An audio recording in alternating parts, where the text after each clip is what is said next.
एक समय महाव्रती राजा दक्ष ने देवी का तप किया। 30,000 वर्षों तक निरंतर तप करने के बाद राजा दक्ष ने देवी से पूछा कि भगवान शंकर ने रुद्र नाम से ब्रह्मा के पुत्र के रूप में अवतार लिया है और आपका अवतार अभी हुआ नहीं है, तो शिव जी की पत्नी कौन होगी? तब जगदम्बा ने उन्हें वर दे दिया कि मैं ही तुम्हारी पुत्री के रूप में उत्पन्न होकर कठिन तप से शिव की पत्नी बनूंगी। शिव जी बिना कठिन तपस्या के प्राप्त नहीं हो सकते। कालांतर से महामाया ने दक्ष प्रजापति के घर जन्म लिया और सती नाम से वह माता पिता के घर में पलने लगी। जब सती बड़ी हुई तो शिव जी की प्राप्ति के लिए माता से तप करने की आज्ञा मांगी। जब से वह तपस्या को गई तब से उनका नाम उमा पड़ा। तप की समाप्ति पर भगवान शिव ने सती को दर्शन दिए और सती के आग्रह पर कैलाशवासी भगवान शंकर ने सती के पिता के घर जाकर विधिवत रूप से सती को स्वीकार किया। एक समय देव सभा में दक्ष प्रजापति के आगमन पर जब भगवान शंकर उठकर खड़े नहीं हुए तो महाराज दक्ष ने रुष्ट होकर कहा, सांसारिक संबंध में इसने मेरे पुत्र समान होते हुए भी मुझे प्रणाम नहीं किया, अतः हे देवताओं, मैं इसे बहिष्कृत करता हूँ। आज से यह देवताओं के साथ भाग नहीं ले पाएगा। इसी बात को लेकर राजा दक्ष शिव जी के विपरीत हो गए। अब एक समय लीलाधारी शंकर सती के साथ में नंदी पर बैठे त्रिलोकी का भ्रमण कर रहे थे, तो दंडक वन में पहुंचने पर शंकर जी ने विरह से व्याकुल होकर घूमते रामचंद्र जी को प्रणाम किया था। इस संबंध में यह भी कहा जाता है कि एक बार शिव जी अखंड समाधि में लीन थे। दीर्घ काल के बाद जब उन्होंने समाधि खोली तो उनके मुख से राम शब्द निकला। भगवती सती ने उसे सुनकर शिव जी से पूछा, हे स्वामी, राम कौन है जिनका आप स्मरण करते हैं?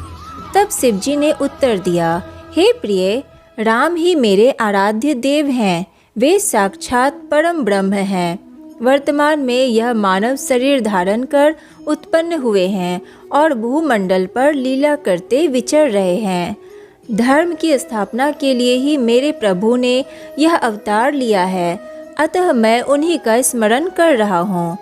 यह सुनकर सती के मन में संदेह हुआ कि यदि राम पूर्ण ब्रह्म है तो वह सीता के विरह में व्याकुल होकर एक सामान्य मनुष्य सा व्यवहार क्यों कर रहे हैं।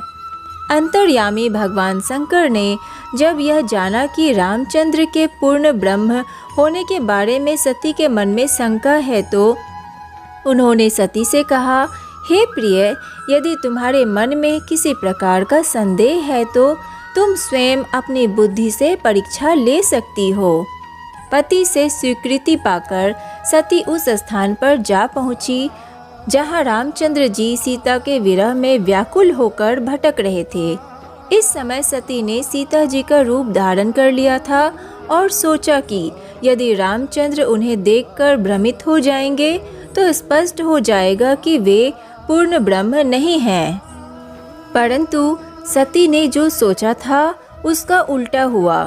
सीता का रूप धरकर आती सती को देखकर भगवान राम ने उन्हें प्रणाम किया और कहा, हे माता, आप वन में क्यों विचरण कर रही हैं? भगवान शंकर कहाँ हैं? रामचंद्र जी के मुख से माता सुनकर सती अत्यंत लज्जित हुई और इस स्वरूप को त्याग कर शंकर जी के पास लौट आई। शिव जी भी योग दृष्टि से यह सब कुछ देख रहे थे। जब उन्होंने सती को मातृतुल्य सीता के रूप में देखा तो त्याग दिया। सती के मन में पश्चाताप और घोर दुख हुआ, लेकिन अब क्या हो सकता था। शिव जी ने सती से कुछ न कहा, लेकिन धीरे धीरे सती को पता चल गया कि भगवान ने उन्हें पत्नी रूप में त्याग दिए हैं। वे दुखी रहने लगी। इसी समय दक्ष प्रजापति ने कनखल नामक स्थान पर एक बड़े भारी यज्ञ का आयोजन किया।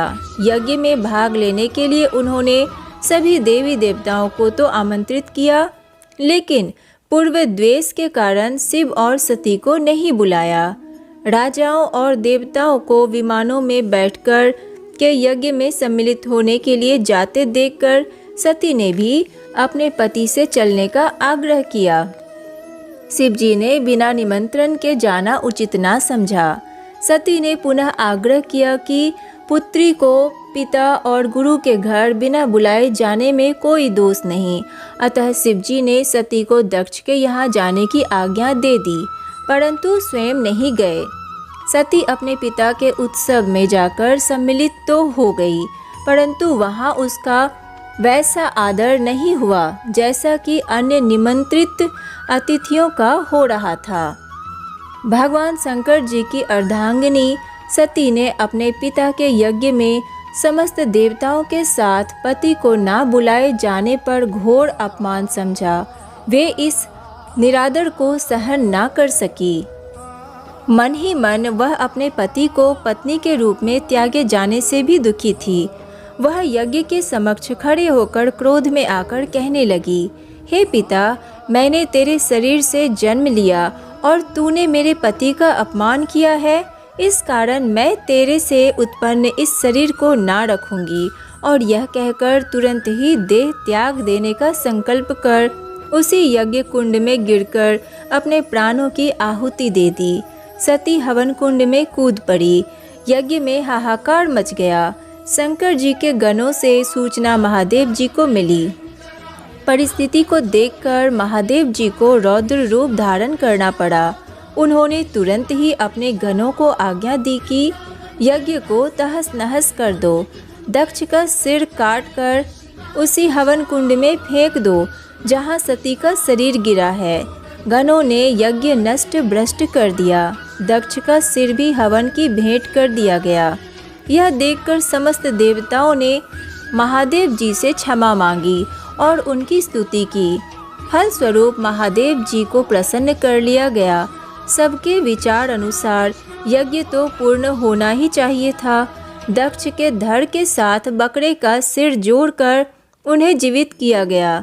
तत्पश्चात दक्ष ने बकरे की भाषा में बम बम शब्द का उच्चारण करके महादेव जी की स्तुति की। शिव जी प्रसन्न हुए और वर दिया कि तेरी पूजा भी मेरे समान ही होगी। इस घटना के फलस्वरूप हरिद्वार से 4 किलोमीटर पर कनखल नामक स्थान में दक्षेश्वर महादेव का मंदिर बना है। यूँ तो साल भर ही श्रद्धालु दर्शनों को जाते हैं, परंतु सावन में विशेष पूजा होती है। सावन के प्रत्येक सोमवार को यहाँ मेला लगता है। मंदिर काफ़ी बड़ा बन गया है। दर्शन करने वालों की सभी मनोकामना पूर्ण होती है। इसके बाद शिव जी सती के विरह में व्याकुल होकर उसके मृत शरीर को कंधे पर डाले हुए तीनों लोकों में घूमने लगे। इस स्थिति को देखकर भगवान विष्णु ने चक्र से सती के मृत शरीर के टुकड़े टुकड़े करके गिरा दिए। सती की देह के अंग 51 स्थानों पर गिरे। इन स्थानों को शक्तिपीठ कहा जाता है। पति के अपमान से दुखी हो अपना शरीर त्याग करने के बाद फिर से उन्हीं महादेव जी से विवाह के अभिप्राय से उन्होंने हिमालय के घर जन्म लिया। अब सती की माता का नाम मेनका था। मेनका सद्गुणी और अत्यधिक रूपवान थी। माता के समान ही शरीर का वर्ण उज्जवल होने से उन्हें गौरी तथा पर्वतराज की कन्या होने के कारण पार्वती कहते थे।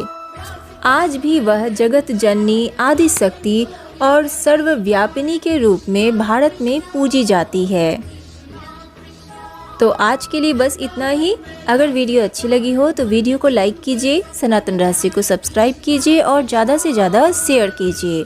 राधे राधे।